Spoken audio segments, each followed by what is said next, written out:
Hey everyone, it's Haley, and today I'm going to be filming a review of Prisoner of Night and Fog by Anne Blankman.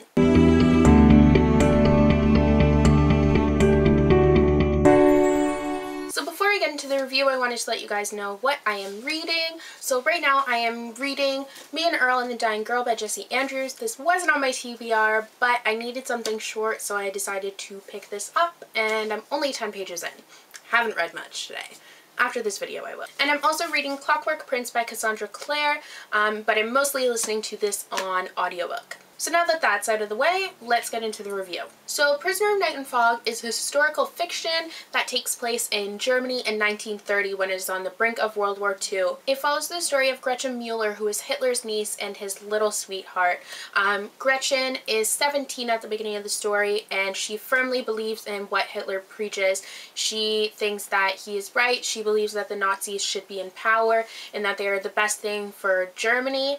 And her family is quite up there in the social ranks of the Nazi Party because her father sacrificed himself for Hitler's life at the beer hall Pusch in 1923. I don't think I'm saying Pusch right. I don't know. I'll put the word. I can't say it.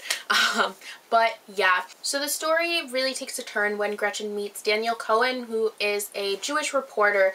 And obviously, as Hitler's niece and a follower of Nazi beliefs, she has been taught that Jewish people are vermin and they are just diseased people who are going to spread to the rest of Germany and they need to leave. So at first she's taken aback by him, but eventually she ends up falling in love with him. And the reason she meets him is because he comes to her and tells her that he has received a tip that her father didn't actually sacrifice himself, that he wasn't a martyr as people think he was. So this story isn't just a romance between her and Daniel, it's actually more so her discovering herself and discovering the truth of what her uncle is preaching. So throughout the story you really get to see Gretchen change and realize kind of that everything she has known has just been a manipulation and it's not really the truth. So this story is more so about her finding out truths about herself, about her father, and about her uncle and like what he believes. So my spoiler-free opinion is I love this book. It's one of my new favorites. Gave it 5 out of 5 stars on Goodreads. It is just a really amazing story.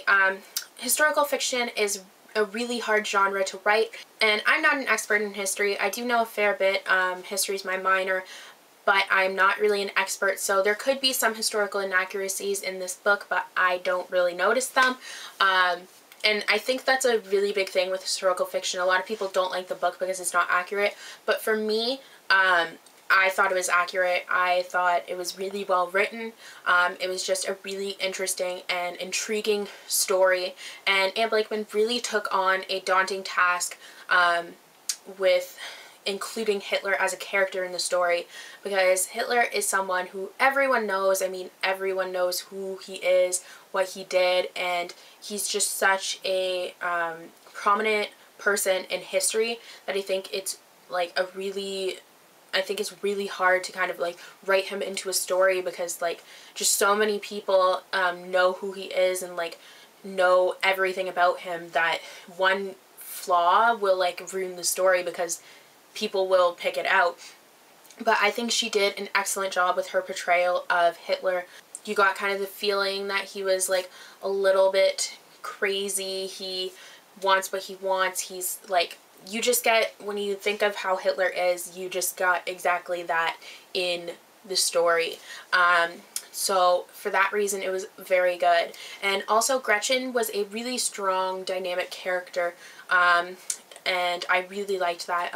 I kind of wish we had seen more of Daniel, but I'm sure this is actually the first book in, I don't know if it's going to be a trilogy, but there's another book. So I'm sure we'll find out more about Daniel in future books.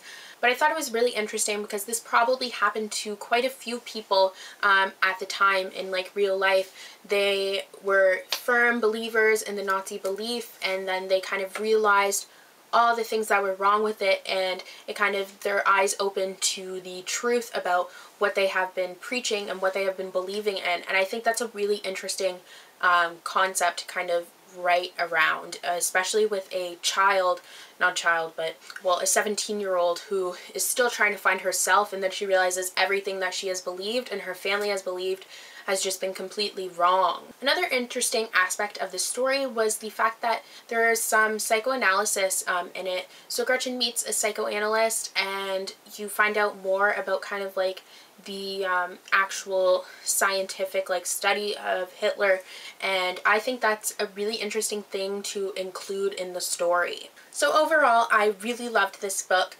Like I said, it's one of my new favorites, and I'm really excited for the second one because I think that's going to take place when Hitler actually is in power, since this one was before he was in power. So I think that will be interesting to see kind of what happens after that. So I hope you guys enjoyed this spoiler-free review. Let me know if you've read this book, your thoughts on it.